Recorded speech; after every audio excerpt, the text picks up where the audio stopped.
kabar sebelumnya? Mudah-mudahan teman-teman sahabat Wiwara semua dalam keadaan sehat selalu ya. Dan terima kasih sudah menonton kita punya podcast Wiwara ini dari hari ke hari bertumbuh. Nah, dalam hal ini kebetulan hari ini kami mendapat topik yang bagus nih, sahabat Wiwara. Topiknya kepailitan. Nah, ini memang agak sedikit jarang kita dengar ya, tapi menarik topik ini. Dan kita sudah dihadiri narasumber-narasumber yang kompeten. Namun sebelumnya kami sampaikan juga bahwa acara ini terselenggara atas kerjasama Wiwara Bisnis dengan Peradi RBA Kabupaten Bogor yang dipimpin oleh Pak Libat Hambakung ya. Ini mungkin kita langsung ke topik kita hari ini mengenai kurator. Selamat datang abang-abangku sekalian. Ya, ini sahabat Wiwara biar tahu nih. Tapi sebelumnya kita bikin dong apa namanya? Kita punya Yel. Ya. Salam penegakan hukum ya. Salam hukum. Salam penegakan hukum. Wah, mantap sekali ini keren ya. Harus modern ya, Bang. Karena kita kan orang-orang yang siap ya. Di jalur yang ini kan, pembela kebenaran ya. Oh gitu ya. Bang, menarik ini. Sebelumnya saya mau kenalan dulu nih dengan narasumber kita, sahabat Wiwara. Pertama ada abang kami yang terhormat, Abang MO Saud, Amonangan Turnip SHMH atau dibilang Bang Saud ya Bang? Siap Bang. Selamat sore Bang. Selamat sore, selamat ketemu Bang. Selamat hadir di Wiwara. Kemudian ada Bang Gagat Enjang Pamungkas Esa. Bang Enjang ya? Ya, Enjang. Enjang, aduh. Sahabat-sahabatku semua, ini semua memang sengaja saya tampilkan beliau ini karena salaman sih cari topik susah juga nih. Kemarin agraria sudah, kemudian bicara pinjol sudah, kemudian ada kasus-kasus lain juga yang berkaitan dengan tata niaga sudah. Nah, ada kebetulan ini yang ahlinya mengenai kepailitan, Bang Saud dan Bang Enjang nih Bang. Bang, boleh cerita nggak Bang? Kira-kira sebelumnya berapa lama sih Bang nggelutin bidang ini Bang Saud Bang? Ya, terima kasih Bang Luther. Sangat luar biasa ya podcast kita sore hari ini. Saya berterima kasih kepada sahabat Wiwara yang sudah mengundang kita untuk sedikit berbagi. Kalau saya berkecimpung di dunia kepailitan itu sudah sejak tahun 2020. Nah, 2020 memang pada saat itu masih ikut senior gitu Bang. Mulai ikut senior disuruh dan akhirnya berdiri bendera sendiri ya, itu berkelanjutan seperti itu Bang. Kalau Bang Enjang sendiri gimana Bang? Untuk proses saya jadi pengacara itu ini uniknya sebenarnya baik insiden aja. Oh gitu. Ya menariknya begitu. Karena kan bicara hukum itu kan itu bicara tentang justice kan. Nah ada yang menarik nih. Ada senior saya namanya, boleh disebut nggak? Boleh nggak apa-apa Bang. Kita memang orang-orang dari bidangnya kan. Silakan. Nah ada namanya lawyer pendamping saya dulu namanya Muhammad Iksan di. Dia bilang hukum itu jangan diartikan sebagai penegak keadilan, tapi hukum itu adalah hak. Karena berasal dari reh katanya. Reh itu artinya bisa hukum, bisa hak. Tapi sebenarnya asal hukumnya itu hak itu. Ya, itulah yang mulai tertarik. Dan dari situ muncullah jiwa-jiwa tentang ya kayaknya butuh nih untuk kedepannya kayak gimana gitu. Jadi abang fokus di bidang kepailitan kah atau bidang yang lain Bang? Ya sebenarnya saya berangkat dari pidana dulu. Nah, cuma gara-gara sering nongki-nongku kongko-kongko gitu kan, sama kebetulan ada si Saud ini, Bang Saud ini, akhirnya jadi terseret lah ikut mempelajari tentang kepailitan. Ya terkadang lingkungan itu juga membawa kita. Ya betul. Siap. Baik, makasih Bang luar biasa.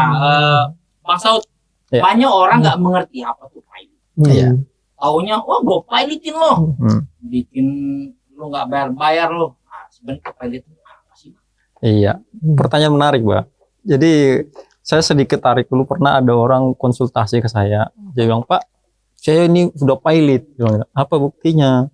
Saya udah nggak ada duit. Bilang itu bukan pailit Pak, saya bilang itu. Nah inilah kesalahpahaman. arti pilot adalah sita umum. Itu diatur di pasal 1 Undang-Undang Kepailitan, Undang-Undang 37 tahun 2004 tentang kepailitan dan PKPU. Sita umum terhadap apa? Ini kan pertanyaannya. Sita umum terhadap seluruh aset debitur. Jadi baru dinyatakan pilot setelah adanya putusan pengadilan niaga. Bukan serta-merta kita nggak mampu bayar, ternyata keuangan kita nggak sanggup, kita mengakui diri kita sendiri pilot atau mengakui orang lain pilot, nggak bisa.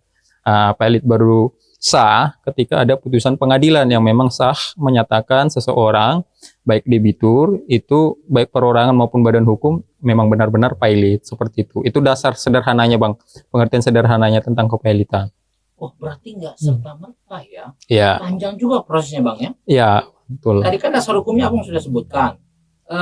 Memang dasar hukum ini sebetulnya terkait dengan apa sih Bang, perdagangan kah atau memang apa sih sebenarnya dasar hukum kepailitan ini? Iya Bang, jadi kalau bicara soal Undang-Undang Kepailitan latar belakangnya ini nggak lepas Undang-Undang 37 sekarang itu berdasarkan revisi sebelum 37 tahun 2004 itu adalah Undang-Undang 98. Itu muncul kenapa? Karena tidak lepas dari krisis moneter tahun 98, persaingan bisnis. Iya, itu tidak lepas dari sana, krisis moneter tahun 97-98. Akhirnya dimunculkanlah bagaimana perusahaan-perusahaan itu udah banyak mengalami kegoncangan keuangan. Bahasa ininya insolvent. Insolvent itu artinya keuangannya tidak stabil. Itu latar belakangnya kenapa akhirnya muncul Undang-Undang Kepailitan ini, Bang. Di dunia bisnis kan tidak selamanya nih jalan. Tidak selamanya lancar-lancar, apalagi kalau dia perusahaan-perusahaan asing. Nah, kalau dia bermasalah, apa solusinya? Ke pengadilan? Nggak mungkin Bang, bisa berperkara ke pengadilan itu 1 tahun. Saya pernah berperkara ke pengadilan itu 1 tahun 4 bulan. Bagaimana kita bisa memberikan kepastian hukum? Padahal kalau kita tarik teori Gustav Redbook, kepastian hukum itu adalah nomor 2, ya kan? Jadi kita harus berikan kepastian hukum kepada para pencari keadilan. Kalau dia jangka waktunya cukup lama, kayak berproses di pengadilan negeri, ya pastinya menghambat dunia bisnis Bang. Itu kurang lebihnya. Luar biasa. Sahabat Wiwara, mulai nih ya. Mulai panas. Sudah mulai naik nih. Kayaknya yang narasumber ini paham banget ini. Nanti catat Bang nomornya Bang. Siap. Nah, sekarang begini Bang, kan nggak serta-merta orang itu mempilotkan Bang ya? Iya, betul. Ada, tadi Abang sudah sebut dasar hukumnya. Sekarang apa perlu Pak? Perlukah kira-kira peran notaris atau peran yang lainnya untuk mendukung kepilotan ini Bang? Mungkin Abang Enjang mungkin yang pernah menangani Bang. Baik. Jadi kalau ngomongin tentang kepilotan ini kan bicara tentang lex spesialis. Ya. Dia berbicara secara khusus. Nah, kalau berbicara tentang dunia kenotariatan, itu dia berbicara tentang perikatan-perikatan atau perjanjian-perjanjian antara perorangan dengan perorangan dan badan hukum. Nah, dalam konteks ini, kalau berbicara tentang kepailitan itu, bicara tentang badan hukum, yaitu perusahaan itu sendiri. Ya, mungkin bahasanya, sederhananya itu adalah company atau perusahaan sendiri. Kalau pemain pribadi ketemu pribadi nggak bisa itu Pak? Kalau itu bisa diwakili oleh perorangan atau itu tidak diatur dalam undang-undang PT sendiri sih, terkait dengan untuk mungkin bahasanya itu secara umumnya itu mewakili perusahaan itu perorangan, tapi atas dasar dia mewakili PT itu sendiri atau perusahaan itu sendiri. Luar biasa Bang. Artinya penting juga ya perannya notaris di sini ya. Iya. Karena untuk memastikan tadi perikatan-perikatan tadi ya. Betul. Karena tanpa ada dasar perikatan apa yang mau diperbuat gitu. Ya. Oke. Nah, kemudian gini, pertanyaan berikutnya gini, Bang. Kalau memang katakanlah sudah ada perikatan, kemudian ada ingkar janji atau ada one prestasi, kita pernah dengar dulu kalau nggak salah ada kasus beberapa bidang sempat kenal lah dulu insurance. Saya mau pilotin kamu karena kamu nggak mampu bayar klaim saya, contoh begitu. Sebenarnya kan pribadi Bang, pemegang polis, sedangkan perikatannya itu dalam bentuk apa sih Bang kalau kayak gitu sehingga dia berani mempilotkan gitu? Mungkin lebih dalamnya mungkin Bung Saud, Bang Saud. Banyak nih nasabah nih. Betul. Jadi melengkapi tadi dari kawan saya, kebetulan tim saya, peran notaris itu dalam kepailitan tidak lepas pra pengajuan. Satu, ketika kita mempelitkan perorangan, pasti ada namanya perorangan itu melakukan perjanjian jual beli, perjanjian pranikah. Nah, itu kan dibutuhkan notaris. Nah, di dalam kepailitan pasca adanya putusan MK tahun 2015, kalau seseorang yang melakukan perjanjian pranikah itu kan tidak boleh dipailitkan. Misal suaminya yang pailit, ternyata ada perjanjian pranikah, tidak boleh disita aset istrinya, itu pisah. Nah, di sanalah membuktikan peran notaris, betul tidak ini ada perjanjian pranikahnya, karena kan berbentuk akta, tidak boleh dibawa tangan. Nah, di sana. Terus di dalam kepailitan peran notaris juga ketika terjadi peralihan aset, debitur pailit 1 tahun pra sebelum dinyatakan pailit. Pra berarti kan sebelum. Misal dia dinyatakan pailit 2024. Nah, ketika terjadi peralihan aset 2023, nah itu bisa dibatalkan.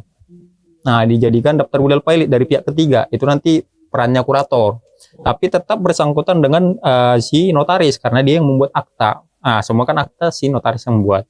Nah, di sana kurang lebih perannya notaris. Menjawab pertanyaan dari Bang Luther, luar biasa. Ya memang permasalahan hari ini, Bang, kalau kita bicara, saya jujur-jujur aja, kalau kita berurusan sama negara susah. Nah, ini kan sejak adanya undang-undang OJK, semua perbankan itu diawasi oleh OJK. Yeah. Nah, kalau apa kaitannya dengan kepailitan? Pasca adanya OJK ini, asuransi harus melalui izin OJK, pengajuan kepailitannya tidak boleh. Tapi ada satu kasus yang pernah saya buat jurnal, Bang, yaitu kasus. Nah, itu yang mengajukan bukan OJK. Padahal sebenarnya undang-undangnya udah bilang harus melalui OJK. Tapi dikabulkan. Nah, itulah prakteknya, beda praktek, beda teori. Nah, prakteknya itu ada. Kasus pernah teliti. Ini gak apa-apa, Bang, disebut kompeninya. Nanti mungkin nggak apa-apa. Nah, itu kan fakta sebenarnya kan. Nah, kalau kita tarik secara teorinya itu melanggar kalau menurut saya selaku pengamat atau memang berkecimpung di dunia kepailitan, itu melanggar, tidak boleh. Karena asuransi udah dibilang harus ada rekomendasi dari OJK. Nah, kalau untuk BUMN ya harus ada, misal koperasi harus ada dari Kementerian Koperasi, BUMN harus ada dari Kementerian BUMN. Nah, itu harus ada rekomendasi. Makanya susah, Bang, mempeilitkan BUMN, koperasi, asuransi, karena harus ada izin dari mereka. Gitu. Termasuk juga asuransi katakanlah dari iya, termasuk. Makanya seperti asuransi yang tertentu banyak ya? Tertentu yang gede-gede ini susah kan dipailitkan. Itu menjadi alasannya, Bang. Itu luar biasa menarik. Ternyata nggak sembarangan ya. Betul. Pailit ini. Kadang-kadang begini, Bang, kita karena kesel nih. Wah, gua pailitin aja lah. Lu nggak bayar utang lu. Ini karena yang kita nggak ngerti gitu loh, Bang. Masyarakat awam ini kan taunya pailit. Mulai cerah nih sekarang. Nah, tadi kan udah Abang bilang fungsi dan kenapa harus ada peran notaris di situ. Nah, sekarang kalau komen saya, Bang, pribadi kecewa lah dengan perusahaan tersebut karena katakanlah saya punya piutang tidak dibayar. Kemudian dengan serta-merta adalah saya mau mengajuin, saya mau pailitin kamu. Itu gimana mekanismenya, Bang? Ya. Kalau mekanismenya itu diatur di pasal 2 ayat 1 dan pasal 8 ayat 4. Di sana disebutkan kalau kita mau mengajukan kepailitan wajib memenuhi 2 syarat. Hanya 2 syaratnya sebenarnya. Nanti syarat tambahannya di pasal 8 ayat 4. Di pasal 2 ayat 1 disebutkan syaratnya ada 2 kreditur. Krediturnya yang punya piutang lah gitu. Kalau misalnya Abang punya utang ke saya, berarti saya harus nyari satu lagi nih krediturnya siapa. Itu kalau untuk teknisnya nanti tuh, bisa nggak dimunculkan kreditur baru? Bisa, melalui CESI bisa contohnya. Nah, itu 2 kreditur, 1 telah jatuh tempo. Tadi kan 2 krediturnya, cukup 1 yang telah jatuh tempo dan dapat ditagih. Itu syarat tambahannya apa? Syarat tambahannya itu diatur di pasal 8 ayat 4. Disebutkan di pasal 8 ayat 4 itu harus secara nyata dan fakta bahwa jatuh tempohnya dapat dibuktikan secara sederhana. Nah, hanya sederhana dalam arti apa? Ya sudah, misal abang, saya pinjam uang ke abang, ternyata saya gagal bayar, nah itu cukup sederhana itu, nggak perlu membuktikan harus ini nggak perlu. Ya itu memang asasnya bang, pembuktian sederhana di dalam kepailitan. Tadi abang bilang harus 2 ya? Harus 2 bang, betul. Ya? Kalau satu munculkan satu lagi krediturnya, bisa melalui CSI bang, kan peralihan utang. Gitu ya? Iya, itu diperbolehkan, diatur di pasal 613 KUH Perdata. Wah, ini udah mulai Gitu. Iya. Ini karena banyak di sana. Aduh, agen saya nggak dibayar. Iya. Susah nih. Betul. Susah nih ditagihnya gitu kan. Iya. Waduh teman-teman, waduh ini makin dalam ini. Iya. Bang Saud dan Bang Jang, selama menangani kepailitan ini, apa sih problematika di lapangan yang terjadi? Boleh cerita nggak? Ya, kalau problematika yang kami alami memang ini dari segi advokatnya ya. Dari segi advokatnya seringkali kita berbenturan sama kurator yang mengurusi. Dalam arti pasti dalam semua profesi ada oknum, namanya oknum, ya saya bilang oknum lah. Oknum yang nakal, yang mencoba gerasa gerusuk, yang mencoba mau ngambil keuntungan, orang udah ketimpa tangga dia timpahkan lagi sampai pakai batu. Nah, itu yang biasa yang kami alami. Contohnya bang apa? Ternyata kuratornya ini menggelapkan aset debitur pailit, atau bahkan menyembunyikan, mengalihkan, atau bahkan kalau pihak ketiga bukan aset debitur ditarik juga menjadi budal pailit, kan itu melanggar bang. Ada asas-asas yang harus dia patuhi, tapi prakteknya ya memang selaku advokat yang berkecimpung di dunia kepailitan, seringkali kita harus berbenturan sampai pada urusan pidana bahkan. Sejauh itu? Iya, dan saya ada satu kasus saya di Jakarta, ya cukup terkenal kuratornya, cukup terkenal juga kliennya, ya dalam arti karena asetnya cukup gede sampai triliun, ya kuratornya ini mencoba bermain, ada yang memalsukan surat keterangan, tadi kaitannya dengan perjanjian pisah harta. Saya sedikit cerita ya bang ya, mungkin saya nanti nama klien saya tutupin. Jadi klien saya ini sudah menikah tahun 70-an. Ada perjanjian pisah harta, dibuat di akte notaris, didaftarkan di Dukcapil provinsi, terregister. Ternyata dinyatakan pailit baru-baru ini 4 tahun belakangan. Diurus sama kurator, ditunjuk 2 kurator. Nah, kuratornya ini malah mengurusin juga aset milik istrinya. Padahal padahal istrinya sebenarnya udah ada pisah harta, nggak boleh. Kalau kita dalami lagi bang, KUH Perdata bilang kalaupun istrinya sebagai penjamin, alasan dia penjamin, penjamin itu next eksekusi, second eksekusi lah saya bilang. Kalau sudah aset si debitur utama itu sudah dieksekusi dan kurang, baru eksekusi selanjutnya sebagai penjamin gitu. Tidak boleh, tapi ini justru sebaliknya. Inilah dilema-dilemanya di lapangan. Akhirnya aset istrinya masuk ke dalam daftar budal pailit. Ya kita pun nggak terima dong gitu. Cukup lah ini debiturnya lu pailitin, ya itu aja. Diurusin dulu, kalau kurang nanti baru gitu bang. Itu yang menjadi masalah bang. Masalah paling berat sih. Maklum lah bang, kalau bicara pailit bicara duit, ya kan gitu. Bicara duit semua itu. Iya. Duit semua itu yang diurusin bang. Nah sekarang begini, seumpama abang bilang tadi kan ada pisah harta. Oke, kalau pisah harta begitu ya. Iya. Problemnya kan pasti ada pembuktian dong. Benar nggak pisah harta kan gitu. Betul. Kaitlah dengan katakanlah stakeholder lain, dalam hal ini mungkin laporan perpajakannya kan gitu. Apakah sampai sejauh itu bang nanti ditelusuri gitu bang pembuktiannya bahwa yang pisah harta itu bagaimana? Sebenarnya nggak sampai sejauh itu, cukup dengan akta perjanjiannya. Yang kedua, cukup dengan surat keterangan terdaftar tanda terregister di Dukcapil pencatatan sipil. Cukup 2 itu, tidak perlu kita yang kata abang tadi pajaknya betul nggak pisah. Kalau ya kan kalau dia bayar pajak kan harusnya pisah nih karena isi pisah harta.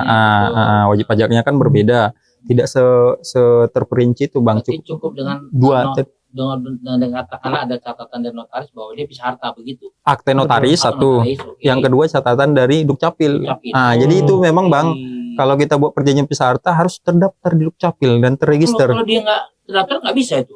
Kalau dia tidak terdaftar, perjanjian ini hanya berlaku mereka berdua, untuk mereka berdua. Jadi untuk pihak ketiga nggak berlaku.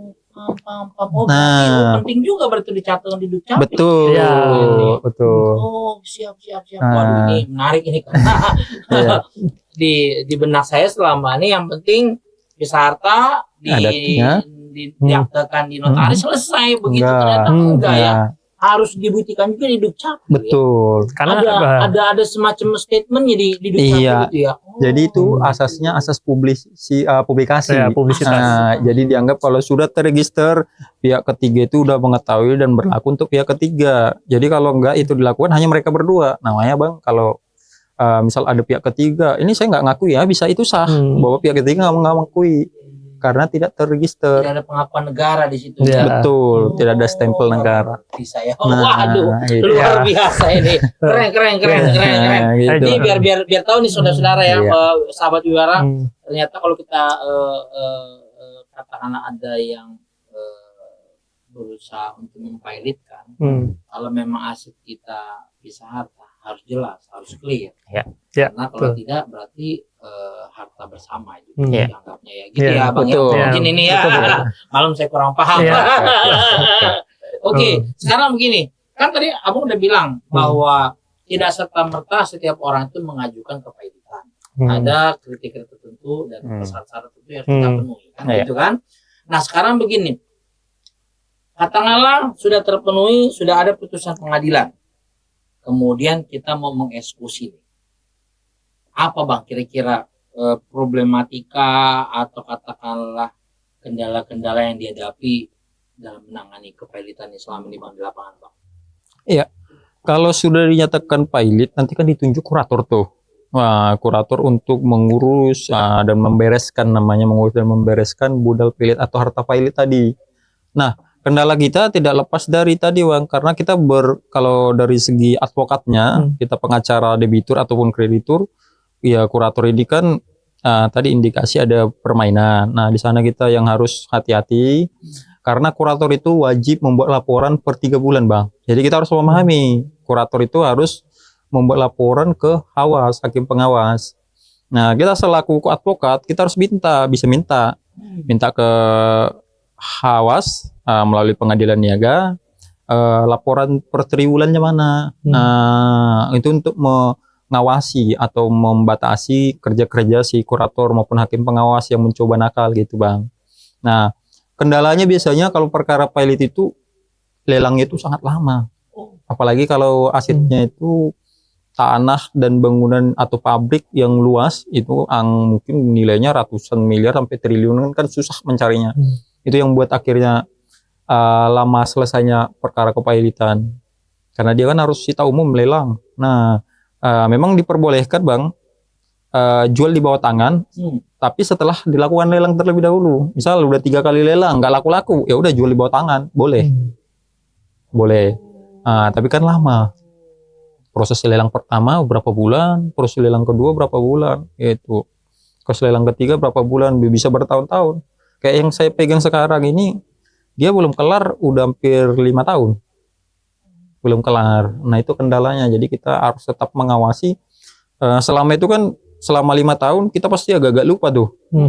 Itu menjadi juga problematika. Kita udah lupa, oh ini kemarin gimana ya, kan gitu. Nah, itulah menjadi kekurangannya dalam eksekusi. Tapi kalau untuk proses kepailitannya, itu sangat cepat.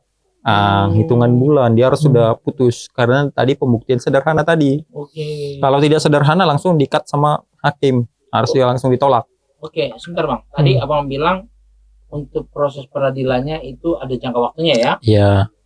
Ditentukan apakah 3 bulan atau 6 bulan gitu Bang? Iya. Tetapi untuk eksekusinya ini yang lama. Yang lama betul. Ya? Bisa lama dia. Bisa lama ya. Iya kan? Apa artinya tergantung bagaimana kurator bisa menjualnya ini gitu. Betul.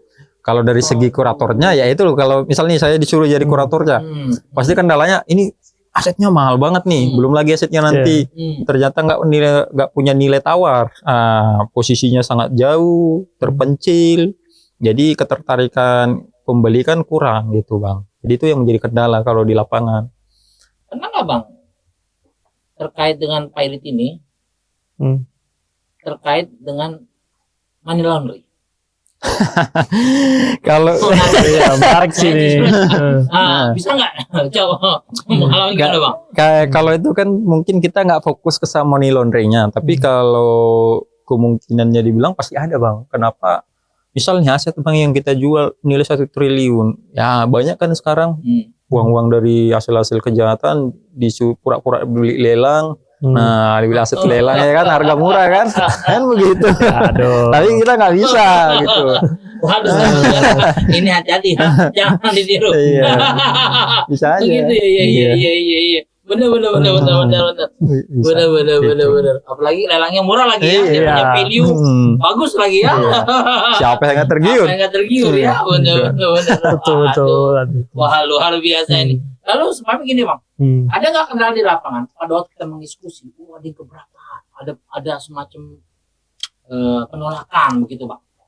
Kalau untuk mengeksekusinya kan nanti pasti kerja kurator. Nah, kalau kurator biasanya dia bisa minta bantuan dari penegak hukum, misal kepolisian, untuk membantu bahkan melakukan polis lain, supaya pihak lain tidak masuk sama sekali. Karena Bang, kalau setelah pilot, debitur kehilangan haknya. Jangankan untuk mengambil dokumen, untuk masuk ke depan aja nggak boleh. Itu kepailitan Bang, jadi nggak boleh sama sekali. Makanya kalau dibilang ada menghalangi pakai preman nih misal ya, pakai preman. Ya kurator itu pintar-pintar dia aja ngajak aparat penegak hukum, tinggal membawa putusan pengadilan dan penetapan dari hakim pengadilan gitu. Gitu Bang. Luar biasa. Sahabat Wihara keren ya. Ini tercerahkan banget ini. Iya. Dan buat saya jujur aja ilmu baru. Gitu. Karena saya belum pernah menghandle masalah kepailitan. Siap. Kalau Bang Luther kan spesialisasi pajak. Nah, tadi kan aku sudah sebutin Bang, tantangannya, kendala-kendala yang dihadapi, problematika yang kita hadapi pada saat menangani kepailitan di lapangan. Nah, tadi ada kira-kira begini Bang, kalau nggak salah ada debitur, ada kreditur, ada kurator, ada pihak ketiga. Apa sih Bang ini upaya-upaya mereka ini masing-masing Pak, boleh jelaskan Pak kira-kira? Ya, kalau hak-hak mereka atau upaya dari para pihak dalam kepailitan Bang, tadi kan saya bilang ada para pihaknya, debitur, kreditur, kurator, dan pihak ketiga. Nah, kalau misal debitur tidak terima dengan kepailitan, ternyata dia merasa ini saya masih mampu nih, masih bisa nih kita restrukturisasi sebenarnya. Ternyata dipilotkan bisa mengajukan upaya kasasi atau PK, kan bisa. Di dalam kepailitan nggak kenal banding Bang. Nah, itu bisa dilakukan untuk pembatalan. Itu untuk debitur. Kalau kreditur, kalau misal debitur melakukan pengalihan aset, bisa melakukan upaya Bang, upaya untuk pembatalan tadi. Karena kan upaya pengalihan aset itu bisa 1 tahun pra kepailitan atau selama proses kepailitan. Ternyata diketahui nih, debitur mengalihkan atau dengan sengaja, nah itu bisa melakukan upaya. Upaya tadi melalui kurator. Nanti kurator yang akan mengajukan gugatan, namanya gugatan lain-lain Bang. Gugatan lain-lain terhadap budal pilot. Itu diajukan oleh kurator, namanya aksio pauliana. Nah, upayanya namanya aksio pauliana. Kurator ini akan melihat. Jadi Bang, kalau untungnya kita kurator, kalau dia menangani perkara kepailitan, dia mempunyai akses Bang kemana-mana.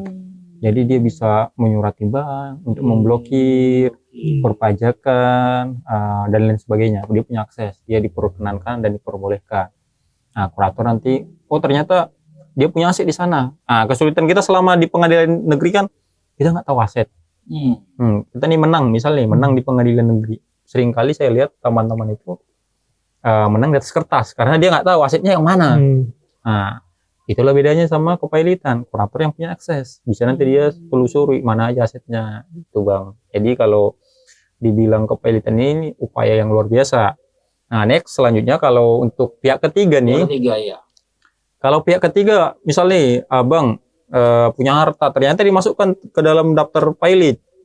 Nah, nggak terima dong. Nah, ini kan bukan aset debitur, nggak terima kan?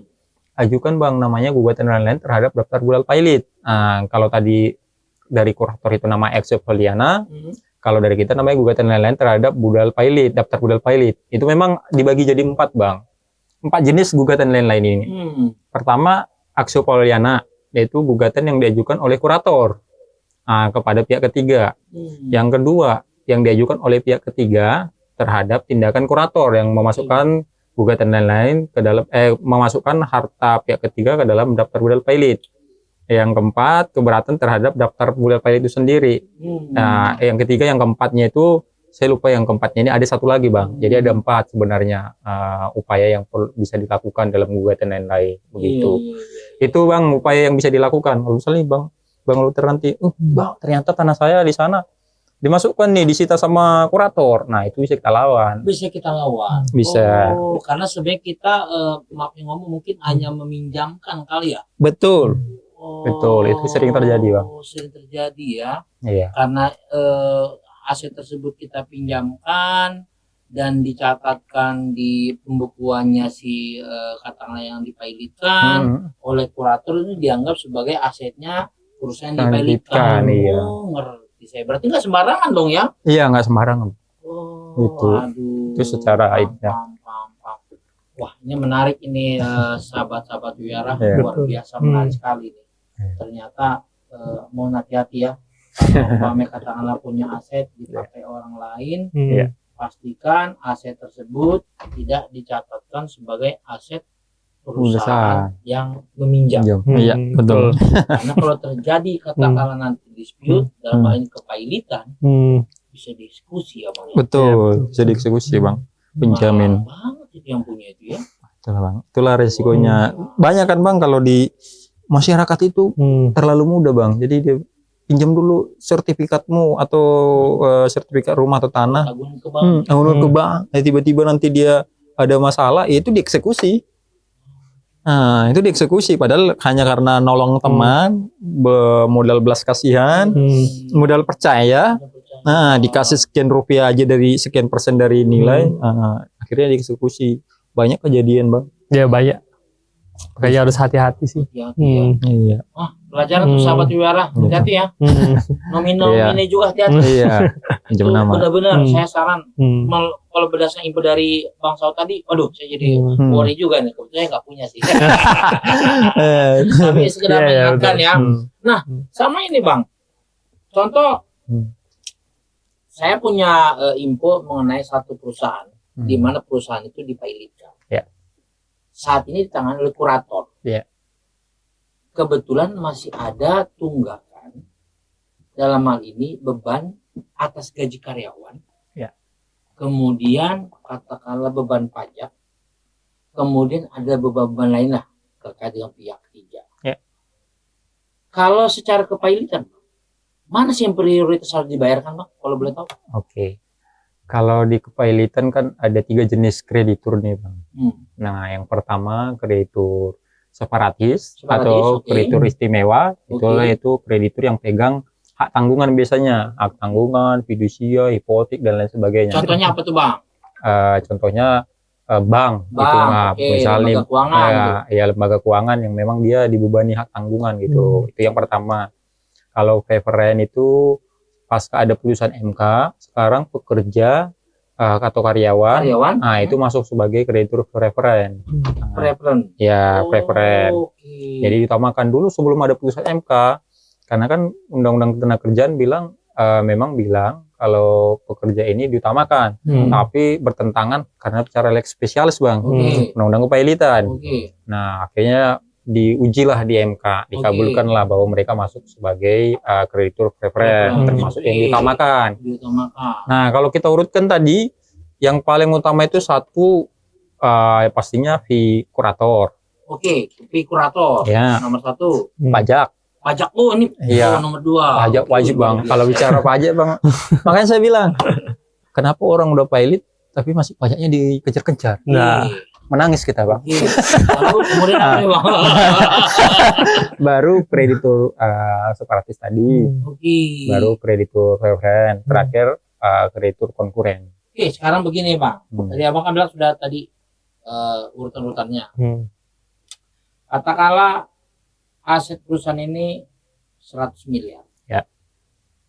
utang pajaknya katakanlah 100 miliar. Tapi ada tunggakan gaji karyawan. Contohnya pamannya 5 miliar gitu. Boleh nggak kurator memprioritaskan bayar gaji karyawannya dulu? Nggak boleh. Pajak? Nggak boleh. Pajak dulu. Iya. Makanya saya bilang itu saran buat teman-teman yang khusus di bidang perpajakan, coba di JR dulu. Kenapa orang udah pilot ditagih terus itu pajak? Dikasihin karyawannya ya, kalau dia nggak digaji ya. Betul. Karena udah 5 bulan gitu kan. Nggak hanya 5 bulan bang, ada yang bahkan setahun atau pesangutnya nggak dibayar, itu hanya angka kecil gitu. Itu nggak dibayar ya. Mau gimana dibuat? Ada upaya nggak bisa dilakukan buat teman-teman yang haknya ini tidak diterima ini? Iya nggak ada bang, karena budal pilotnya udah nggak ada lagi. Harta pilotnya kan udah habis ini untuk bayar Kan pajak. saya udah bilang tadi bang, katanya ada 100 miliar. Iya. Tapi ada utang pajaknya 100 miliar.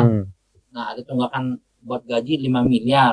Ya 100 miliar tidak bisa disisihkan 5 miliar bisa, untuk. Kecuali kurator nanti lakukan negosiasi dulu pajaknya. Ngeri juga ya. Iya, lakukan negosiasi dulu, kuratornya negosiasi dulu, karena kan kalau dibayar pajak semua, kuratornya dapat apa, bang?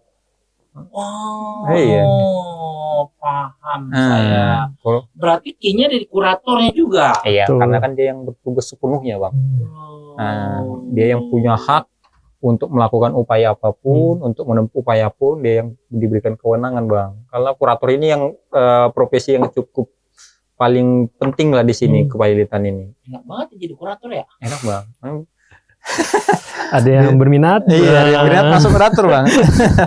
Luar biasa ini. Iya. Saya jadi ingat salah satu rekan kita itu. Oh iya. Bang James juga ya. Waduh, luar biasa. Gitu ya, saya baru tahu loh. Ternyata pajak tetap diprioritaskan. Iya. Pajak negara bang. Luar biasa. Pajak baru tongtong bang, baru gaji karyawan. Iya. Ngeri kali. Aduh, ini saya. Oke bang, sekarang begini. Abang tadi udah bilang mengenai kepailitan. Kalau kita bersengketa atau dispute, mana sih bang peradilannya bang? Boleh tahu? Ya mungkin buat sahabat-sahabat Wiwara ya yang nggak tahu atau belum tahu. Jadi pengadilan niaga itu ada 5. Kita mengajukan kepailitan PKPU itu di pengadilan niaga, pengadilan khususnya. Walaupun tetap bang di bawah pengadilan negeri. Nah, pengadilan niaga kita di Indonesia ada 5, 1 di Medan, 1 di Jakarta, 1 di Surabaya, 1 di Makassar, 1 di Semarang. Ya, itu sudah ada pembagiannya. Kalau Medan itu Sumatera Setengah, kalau Jakarta itu Jakarta, Lampung, dan beberapa kota di Sumatera Setengah. Kalau Semarang itu Jawa Tengah dan DIY. Kalau untuk di Surabaya itu Kalimantan, timur itu Makassar, gitu. Luar biasa ya. Bang Saud ini sebenarnya saya bingung ya, hafal banget ini hari-harinya tuh minumannya udah langsung kepailitan ini bang. Saya bingung. Makanannya udah kepailitan gitu ya.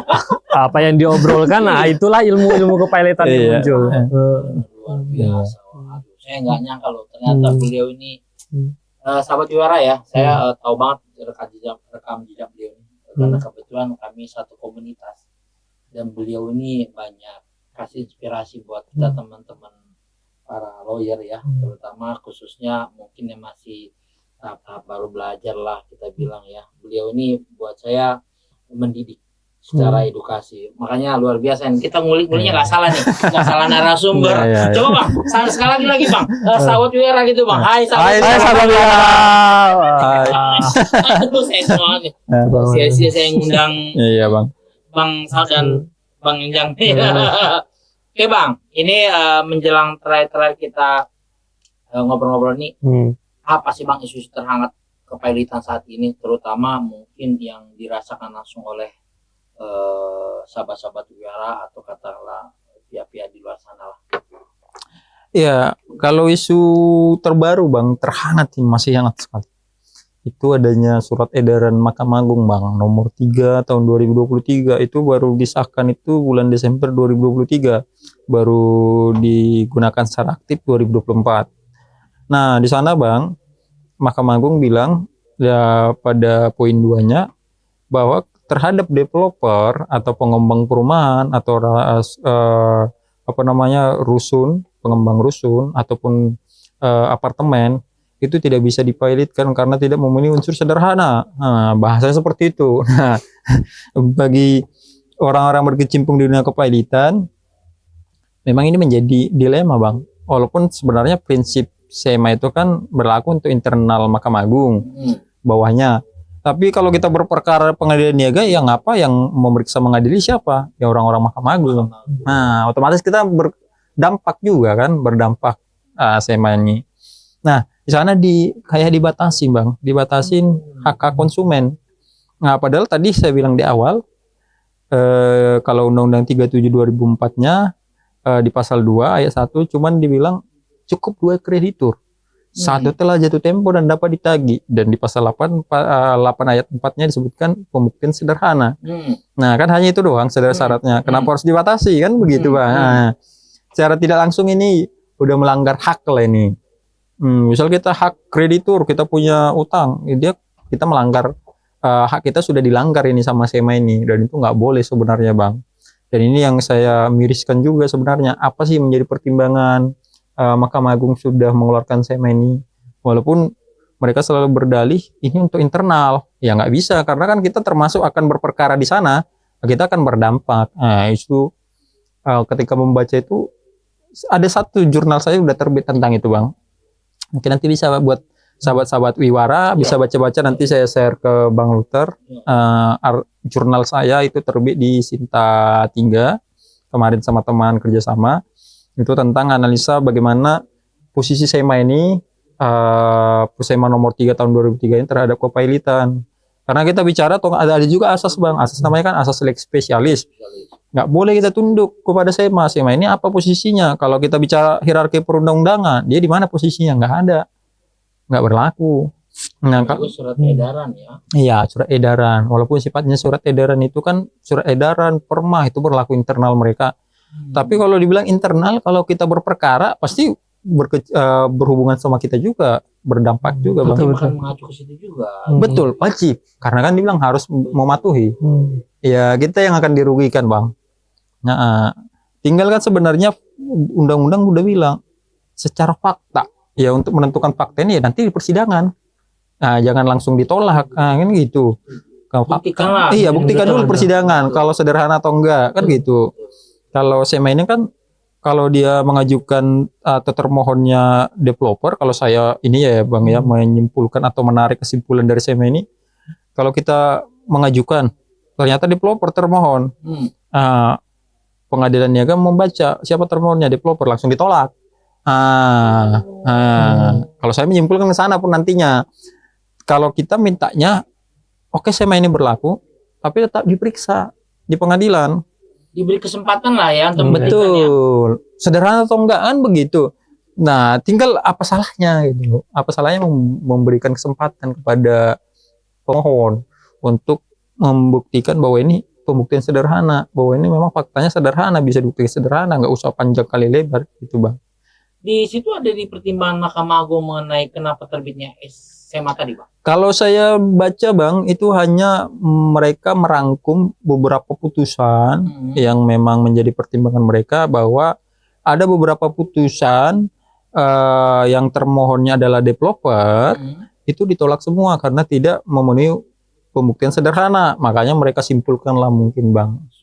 Nah, sebenarnya tidak boleh kan begitu, itu melanggar. Dan saya tidak setuju, saya kritik keras, tidak boleh. Undang-undang dasar loh memberikan kesempatan kepada setiap orang warga negara untuk menempuh upaya apapun untuk mendapatkan keadilan. Kenapa kehidupan yang layak dan lain sebagainya.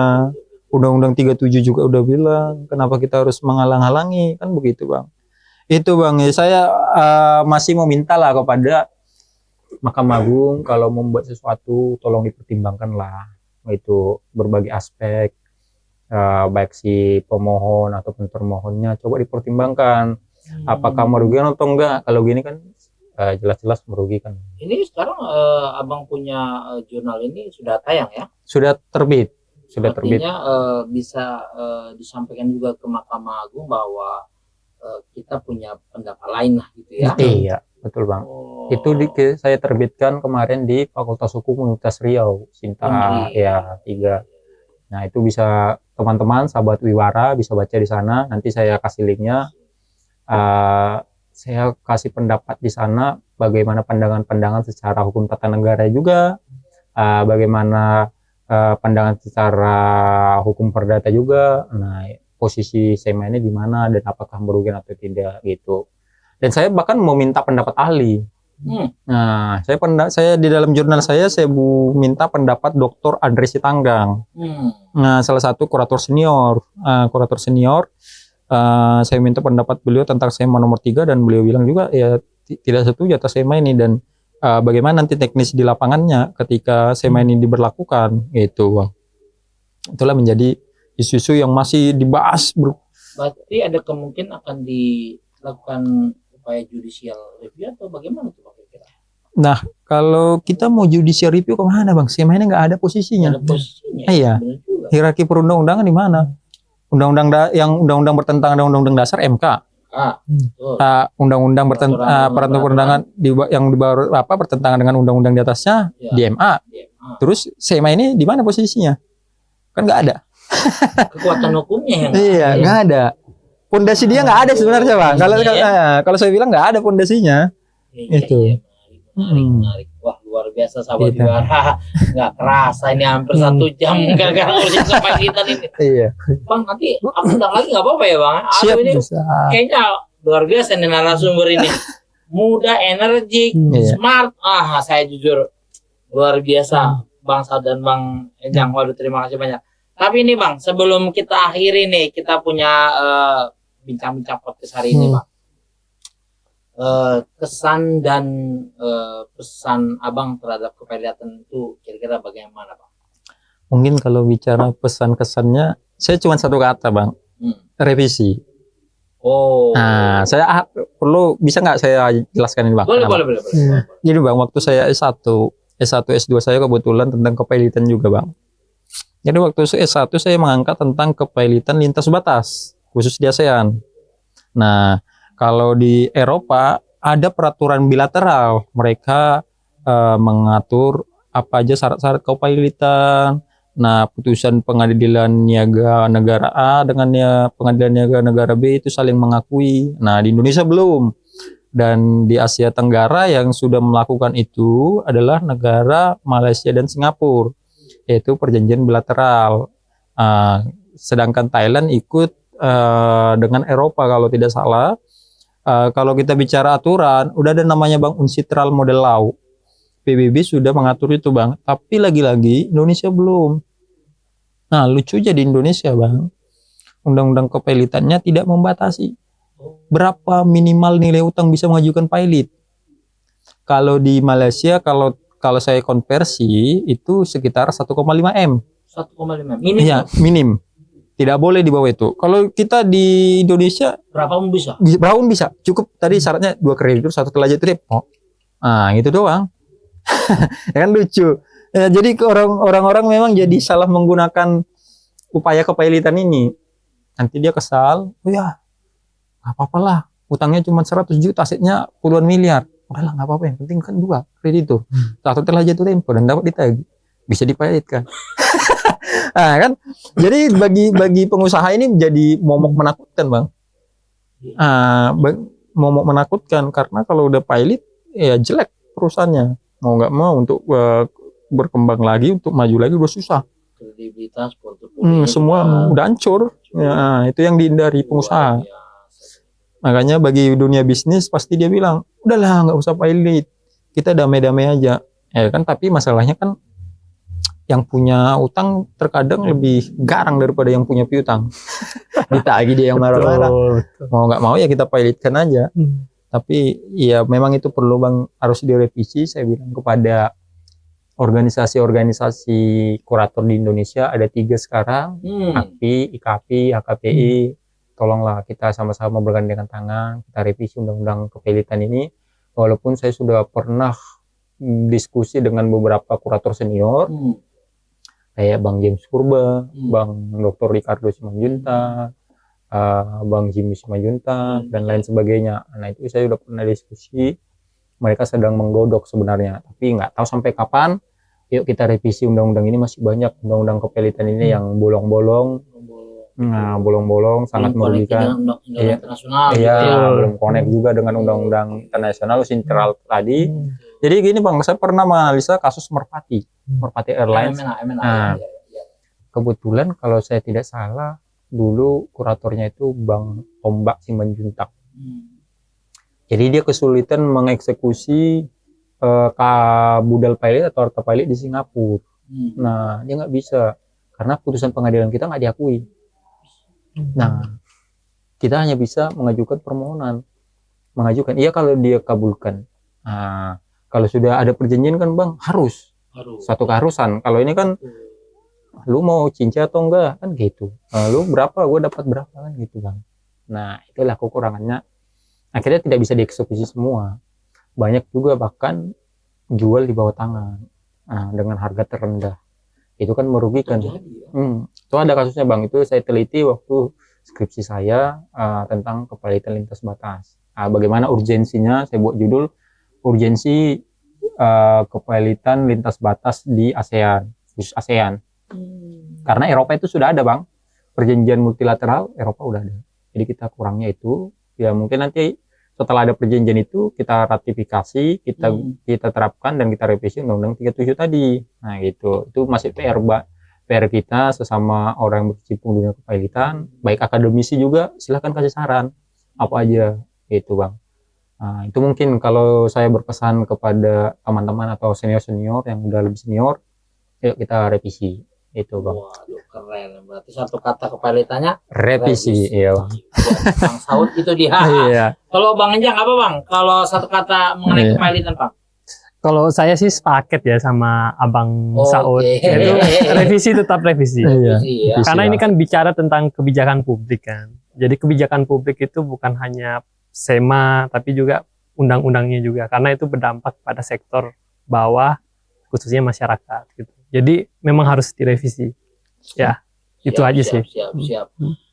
Baik Bang, nggak terasa Bang, sudah 1 jam kita ini ngobrol ini podcast ini. Memang kalau udah bicara ketemu sama pakarnya itu mengalir. Jujur aja, apalagi saya tercerahkan ini. Banyak sekali sahabat juara yang saya cukup tadinya nggak paham, terbelah begini rupanya.